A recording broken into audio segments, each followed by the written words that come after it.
Salut à tous, c'est Maxime Guény, vous êtes en toute intimité. Pourquoi je suis ici? Pour une grande surprise. Pour la première fois, je vais interviewer celui qui s'entretient avec toutes les stars de la télévision et de la télé-réalité, c'est Sam Zera.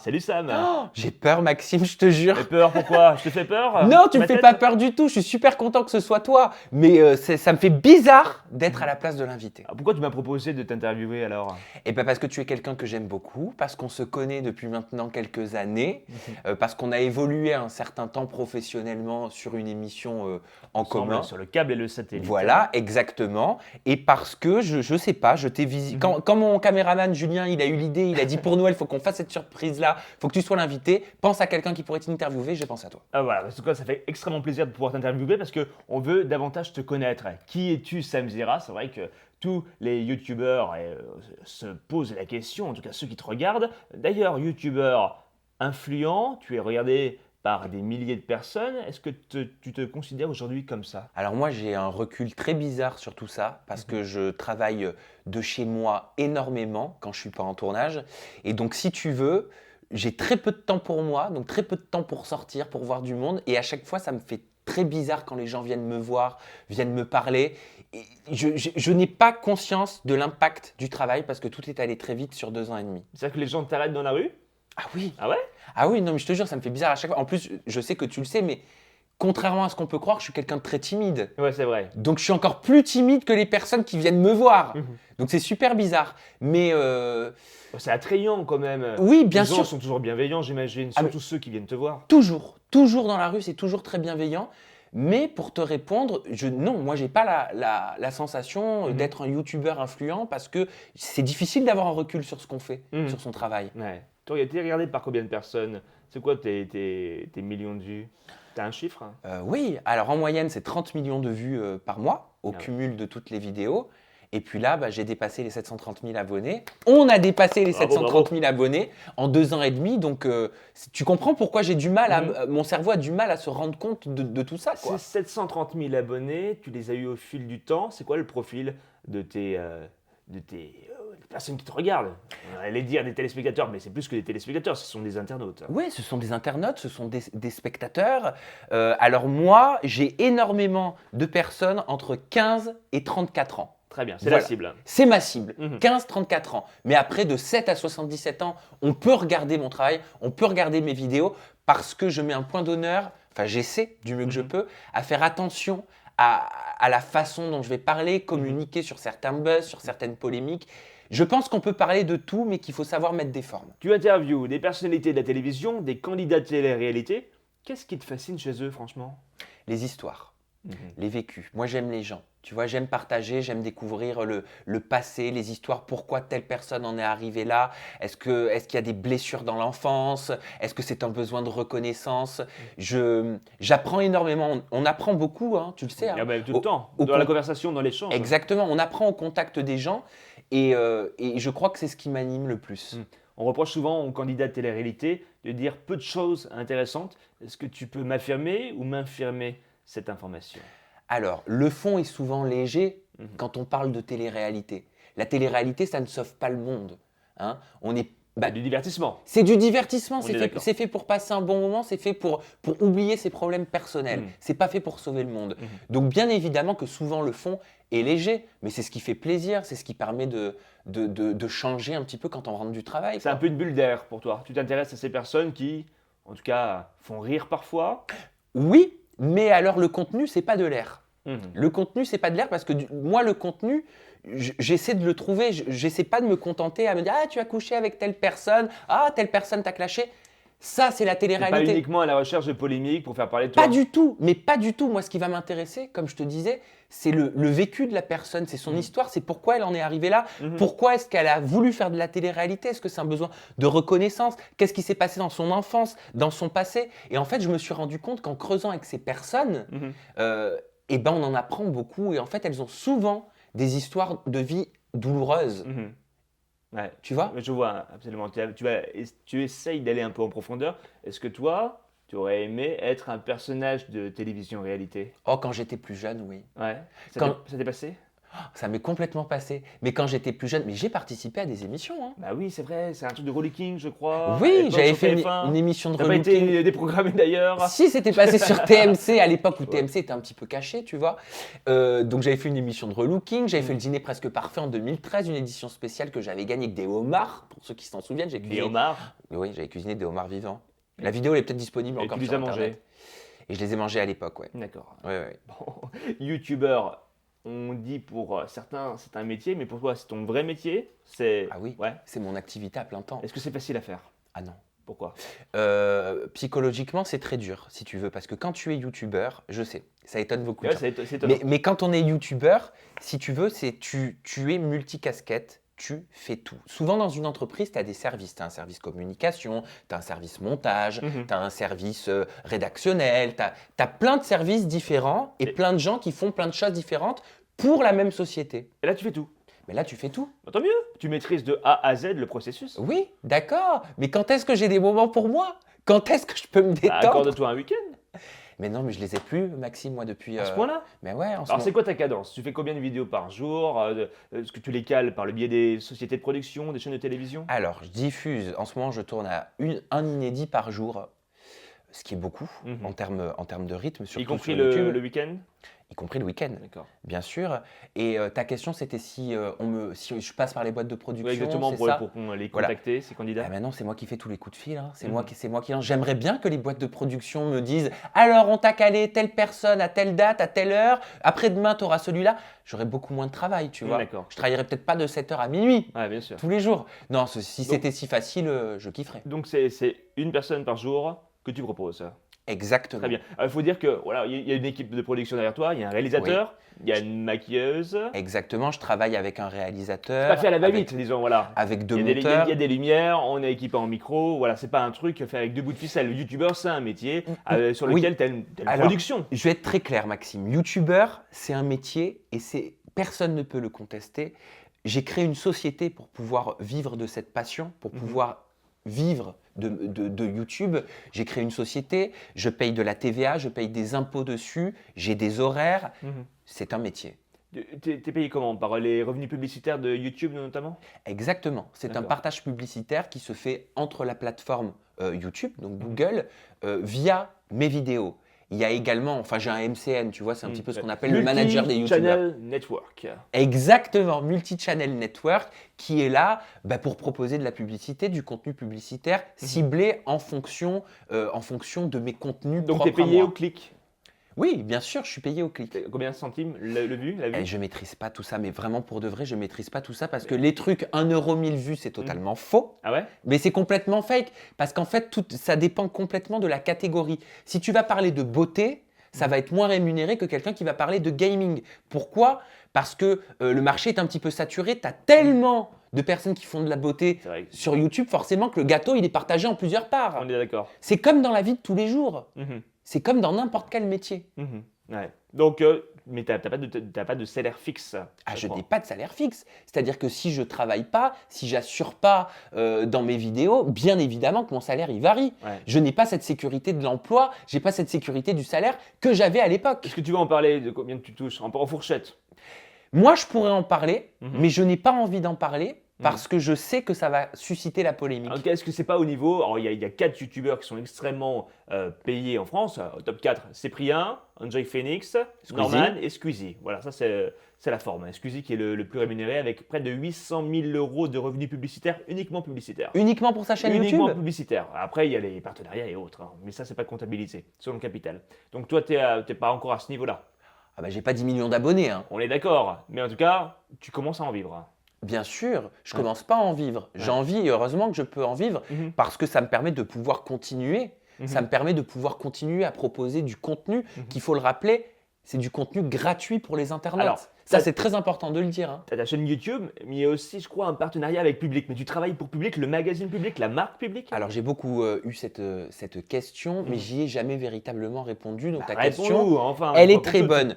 Je travaille pas du tout pour Public. Encore une fois, il y a énormément de fabulation des Alors, gens. c'est Public qui te rachète Alors, du Public est un diffuseur, était un diffuseur. contenu? C'est-à-dire, diffuseur, il diffuse Mhm. les vidéos. C'est un partenariat. C'est-à-dire que quand j'ai commencé, que j'avais 0 abonné et 0 vue, je me suis dit qu'il fallait que je démarche un média connu Mhm. qui pourrait quelque part me supporter, Te donner de la visibilité. me donner de la visibilité. La démarche me semblait bonne, Mhm. tu vois. Ouais. Donc le public est juste un diffuseur. Ma société, ma boîte de production, de Z Production, c'est un électron libre. Mhm. Je fais ce que je veux. Ouais. Tu disais que les youtubeurs se partageaient la part du gâteau. On te compare souvent à un Jérém Star. Ça t'embête ou pas?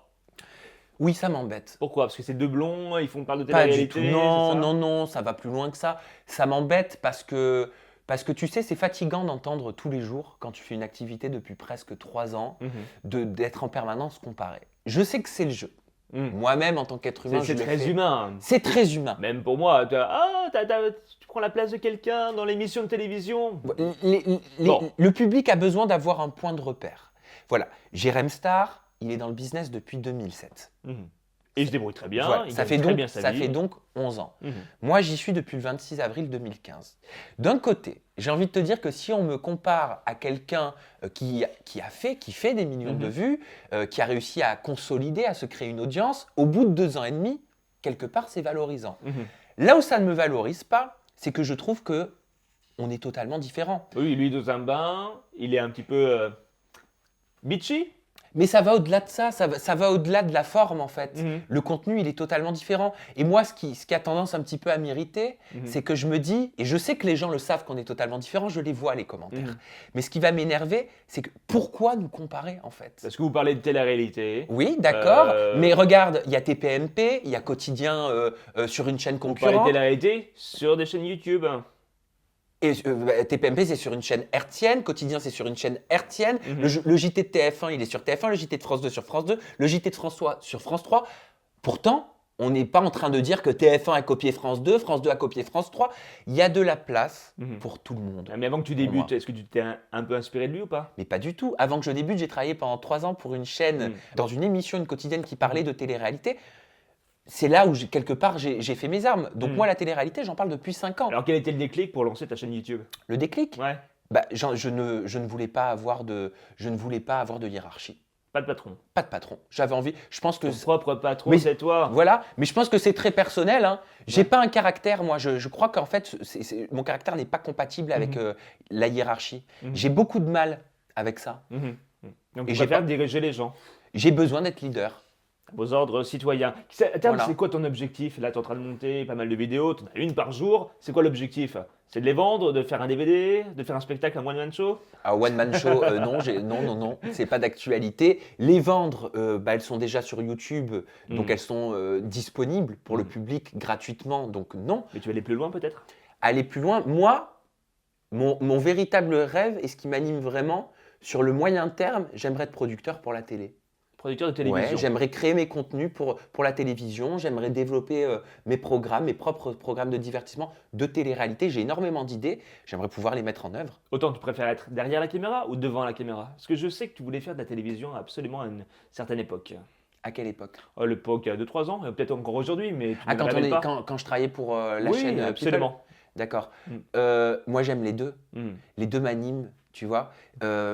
J'aime les caméras, j'aime parler à mon public, j'aime cette interaction, j'aime ce lien qu'on a créé. Tu vois, quand j'ai du retard, que je peux pas, encore, je vais te donner un exemple. Hier, j'ai pas pu poster une vidéo de mon calendrier de l'Avent que j'ai fait pour Noël, dans Pourquoi? lesquelles je me livre, mais parce que j'ai pas eu le temps. J'ai trop de travail, je suis rentré tard, j'ai eu un Tu te fous plantage pas un peu trop la informatique. pression, ça, j'ai l'impression. Je me fous beaucoup la pression. Ouais. Alors, c'est un gros problème. Hein. J'ai un gros problème. Il faut savoir que La vie est belle, franchement. je suis un angoissé de la vie, Maxime. Je sais que tu le sais. Ouais, mais pourquoi? D'où elle vient cette angoisse? Parce que j'ai tout le temps envie de faire les choses bien, parce que je me mets la pression moi-même, parce que je suis mon propre bourreau, je vais me punir moi-même si je vais pas pouvoir... Masochiste, le gars, masochiste. Un peu? Ouais. Oui, vraiment. Ouais. Vraiment.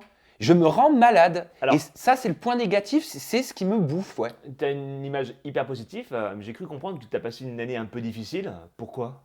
L'année dernière, ouais. L'année dernière, alors ce sont les médecins qui m'ont dit ça, mais on m'a dit que ça s'appelait un burn-out, ou alors on peut dire que c'est une... Kiffe la gada. Voilà, on peut dire que c'est une dépression aussi. La tension qui tombait, ulcère à l'estomac. Ulcère à l'estomac? Ah bah oui, j'ai été hospitalisé.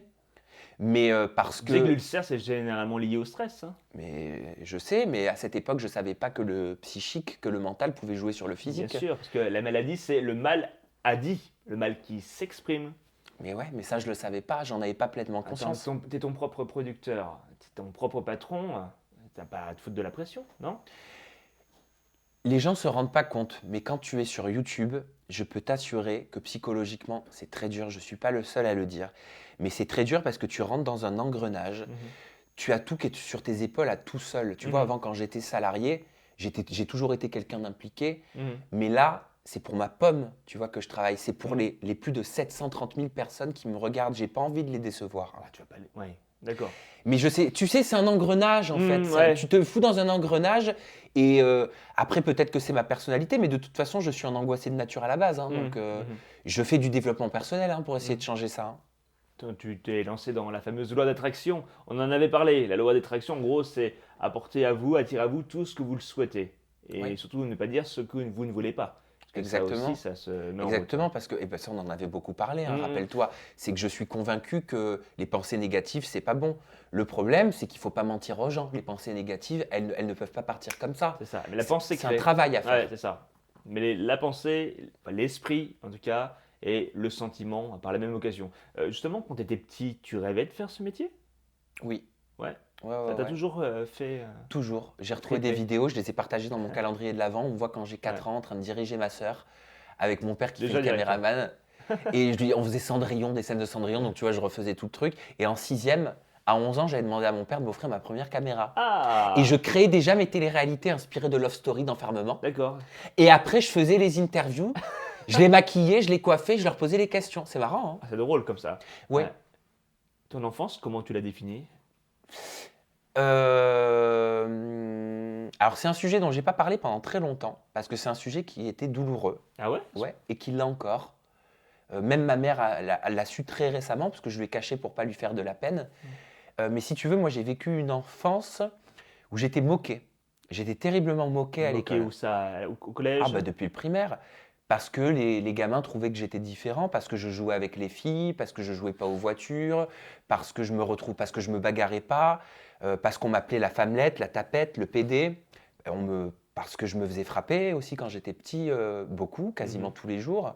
Tu te faisais frapper? Bah ouais, parce que j'étais pas comme les autres garçons. Bah, Mais différent de par ce que tu renvoyais comme image ou par rapport à ce que tu étais profondément? je sais pas. Peut-être Mhm. parce que c'était ce que j'étais profondément, parce qu'ils voyaient que j'étais pas comme eux. Mhm. Je jouais pas au foot, je ne frappais pas. Mhm. Donc forcément, j'étais pas un mec pour eux, j'étais pas un garçon. Mhm. J'étais une fille. Donc on m'appelait ou la fille, tu vois, c'était comme ça.